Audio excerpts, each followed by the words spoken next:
Hello everyone, and welcome to my first attempt at actually grinding a really high-end spot. Today's topic is going to be Sycraia, the lower region, or the Abyssal area. I'm not sure which one is the official name, but basically it's the 280 AP spot. From what I understand, the minimum AP to grind here is around 269 with a kutum, and I don't know what is the recommended AP, but it's probably around 280 with a kutum. Basically, the more AP you have, the faster you're going to grind here, because obviously you cannot one-shot these monsters. I want to make this really clear from the beginning that I see this video as, let's say, unofficial one in this series, just because my clearing speed was not as fast as I would have liked it to be. This is basically my experience with my first 12 hours spent here, what I learned from those 12 hours, what I took away, and my current understanding of the area.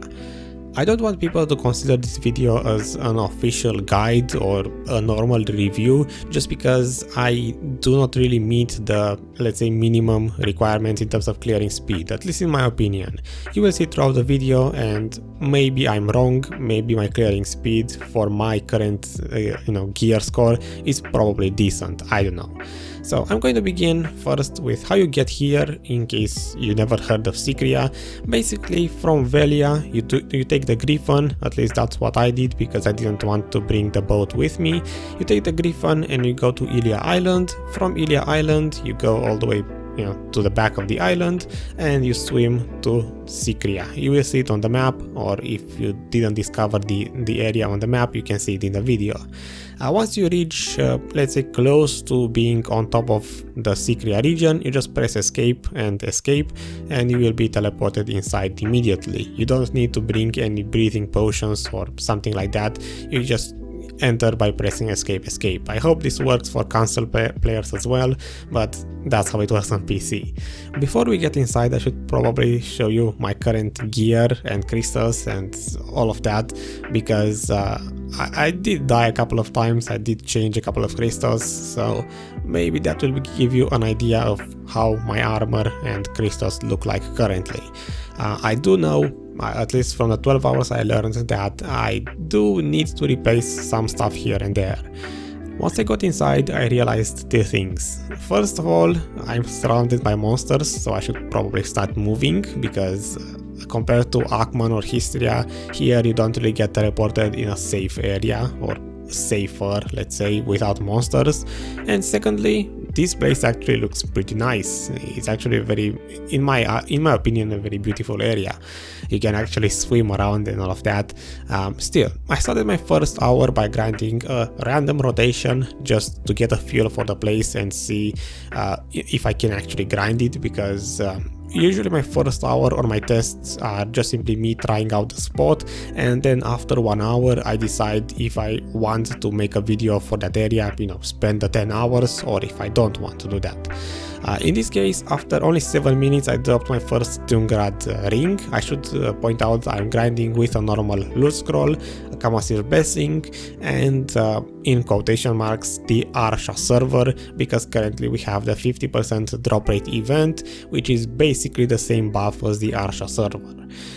After 7 minutes, I got this ring and I was already impressed, and it gave me really good motivation to keep on grinding until a little bit later I almost died and realized, maybe this is finally an area where I actually need to bring HP potions to grind, because if you know me, I don't buy potions at all. I just grind without potions. Even when I go to Akman or Histria, I still grind without potions. So here, finally I have to buy them. I still died even with the potions a little bit later, and I broke my first gem, one of the Jinn helmet crystals. It made me realize that those crystals these days are almost 300 million silver, because I didn't break them in like 1 year, so back when I placed them they were not that expensive. In any case, I continued grinding. I died a second time. Happily this time I didn't break any gems, and at that point I almost wanted to give up. I was about 41 minutes into my grinding session. I decided to stop right there, even though my loot scroll was still going, because I didn't know if I really should keep grinding Sycraia or not. Dying twice in 40 minutes isn't really a good sign. I took a break, I came back, I replaced the broken gem, I left to Ilia Island to try and optimize my add-ons as much as possible, because I realized this place is probably the most dangerous spot I'm going to test, so I tried to get as much HP drain from my awakening skills as possible, because my guardian is slow and I don't really have a very good time dodging the monster skills, so I'm taking a lot of damage. So I got the HP drain add-ons. This is what I'm currently using. It might not be good, it might not be optimal, but I just simply wanted to survive.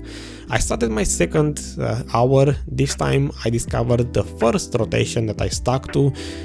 It was empty. I just simply found an empty room and I stuck to this rotation for the next like 5 hours because I didn't know any better. I will say right now this rotation is bad and you shouldn't really grind it.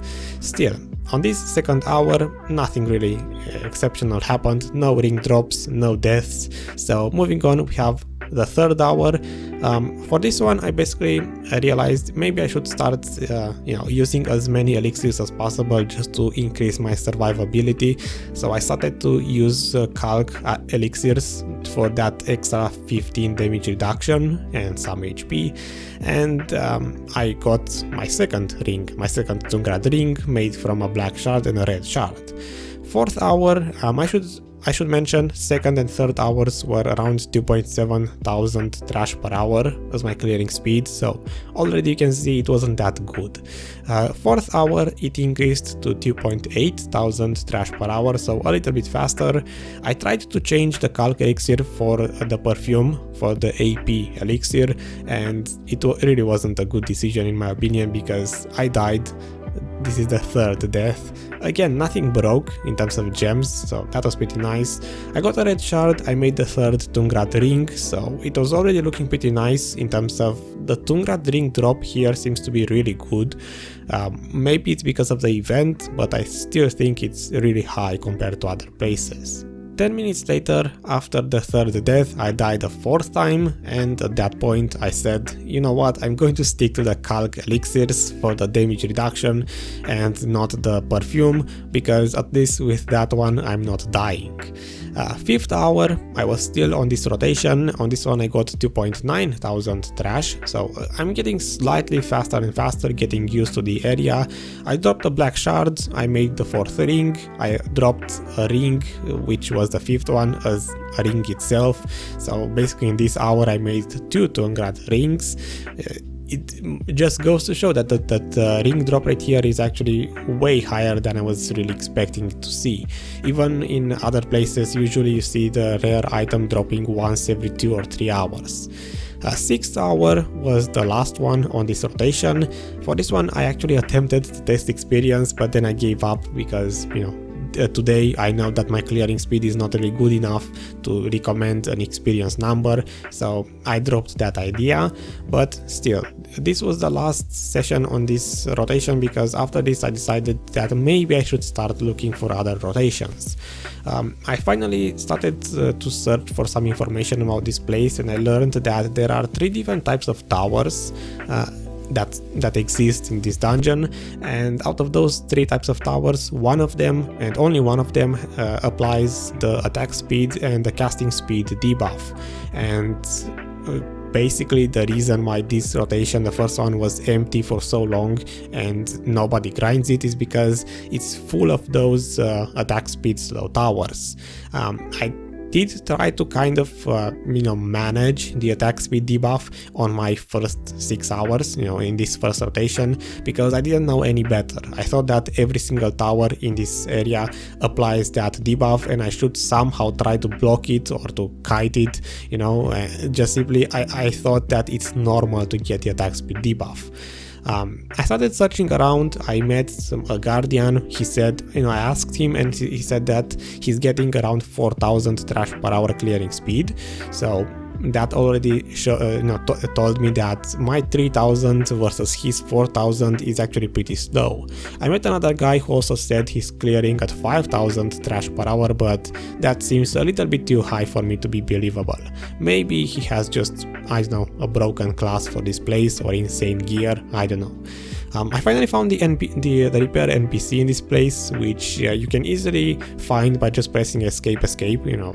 Just like you enter the dungeon, you will get teleported to this NPC in case you need to repair your gear or stuff like that. I personally, having a tent these days, finally bought it. I don't need the repair NPC anymore, but it's nice to see that it exists for people who don't have the tent. I also met a really nice berserker moving, you know, trying to find a better rotation, and he showed me the tower rotation. I believe, I hope that's the official name, but that's what he said, the tower rotation, and this is the second one that I stuck to for the rest of this test.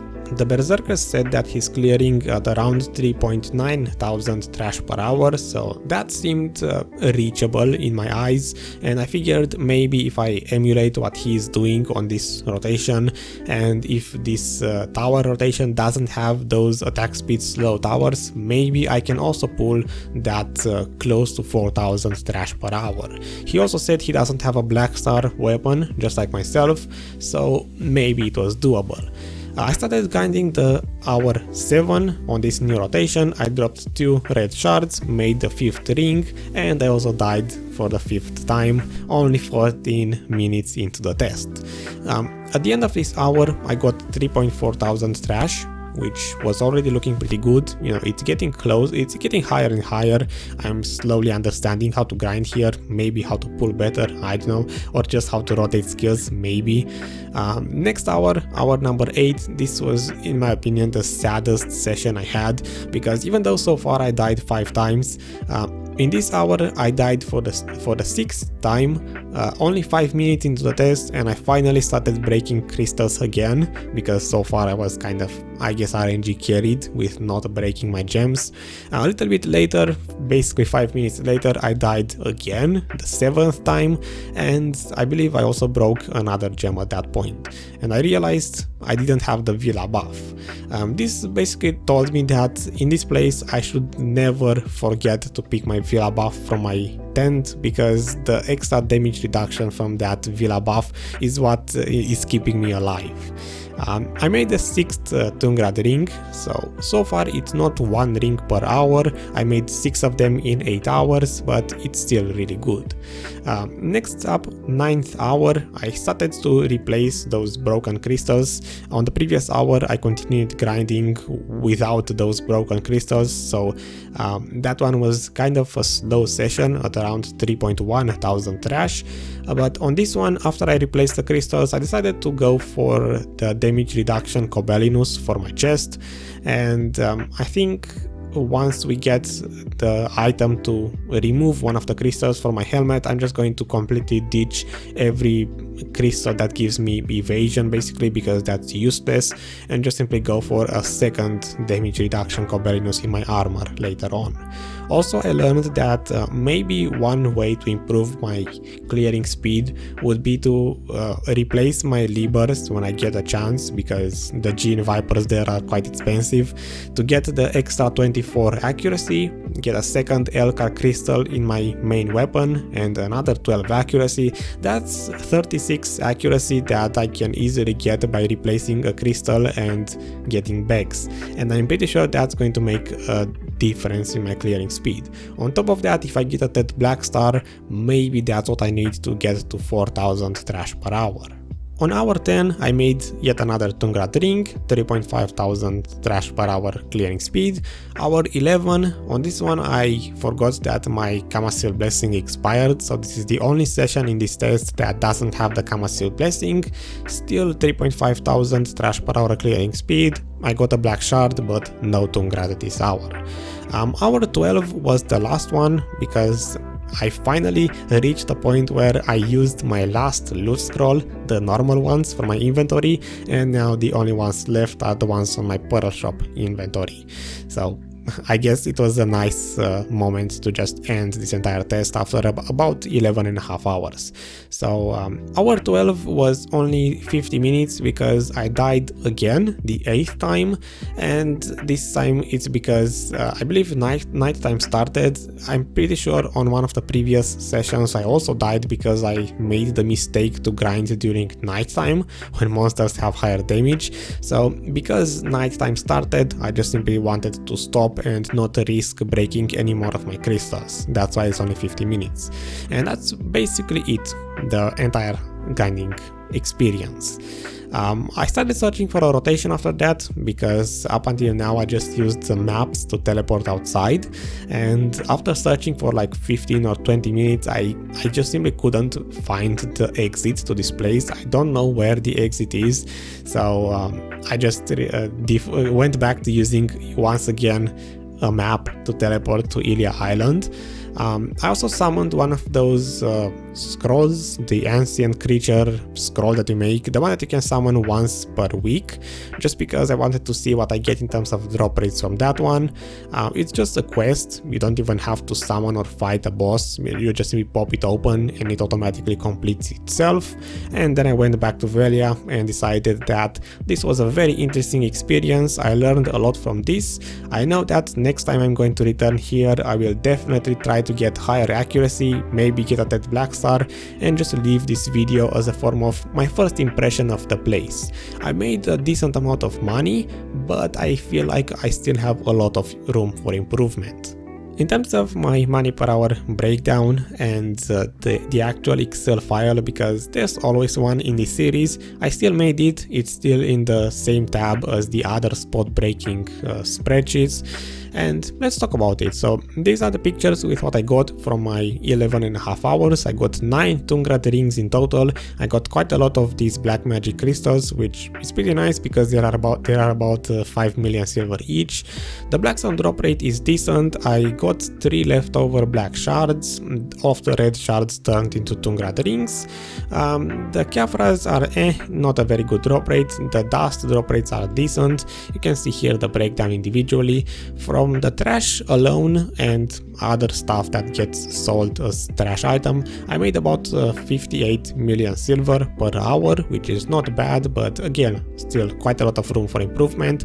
My average trash per hour was 3.1 thousand in total, but these days my official clearing speed is about 3.5 thousand trash per hour with the normal loot scroll.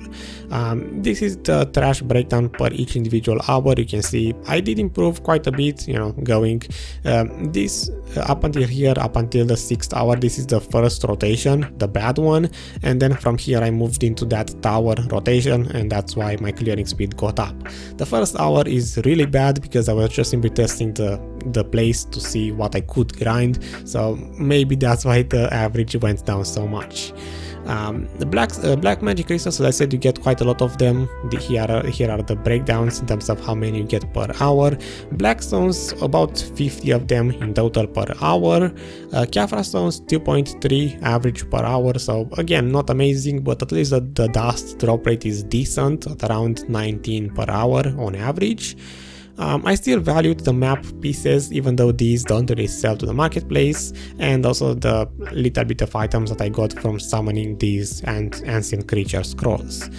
This is the price for the essences, basically these that you use to make the, I forgot the name, the elixir, the frenzy elixir. So I valued this one. Basically I took the price from a previous Excel that is somewhere up above. I excluded the items that you need to actually craft the elixir, and this 600,000 silver is what you are left with after you buy all of the required materials to craft the frenzy elixir. So in total, on average, I made 171 millions per hour.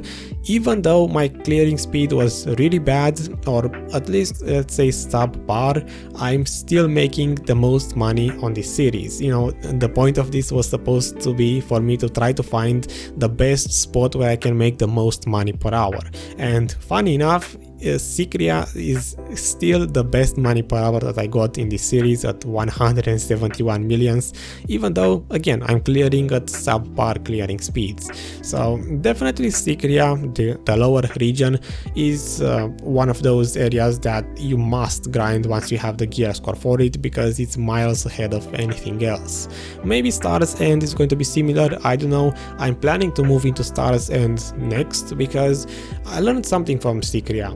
There are two types of high-end spots in the game. There are the Akmans and the Histrias.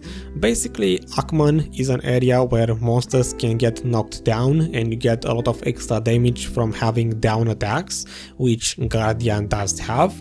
And then there's Histria, where monsters cannot get knocked down, but classes that have a lot of back attacks will benefit from that. So there are areas where classes with back attacks perform better and areas where classes with down attacks perform better.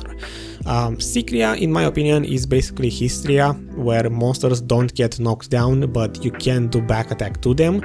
I personally rarely manage to do any back attacks because I'm way too slow on Guardian, and just in general Guardian is not a class that does a lot of back attacks because she's slow. And then there's Star's End, where monsters do get knocked down, and there I can do a lot of down attacks. So I personally see Guardian as a more of a Star's End class, and I expect myself to do a lot better in Star's End than I did here, even though again my gear score is not really amazing. That's going to be it. I don't think I'm going to show official rotations just because I don't feel like I should recommend. Maybe, I don't know, maybe I will show the tower rotation, the only one that seemed decent. I never got to try the main rotation because that one was always taken, especially with the current drop rate event. A lot of people are grinding because they are staying at home, so the main rotation was always taken here. That's going to be it. Thanks for watching. I hope you learned something. I hope my first experience here at least gave you some insight of what you might expect if you go and grind here with similar gear score to mine. I personally will return here for sure in, I don't know, a couple of months, whenever I get that extra accuracy from Bhegs and a second L car, and maybe just as soon as I buy my Bhegs+Blackstar, that's when I'm going to come back here to test this place again. Until then, well, if you want to support this series, leave a like on the video, it will also make me feel better, and well, if you want to ask anything, the comment section is your friend. Until next time, stay happy and goodbye.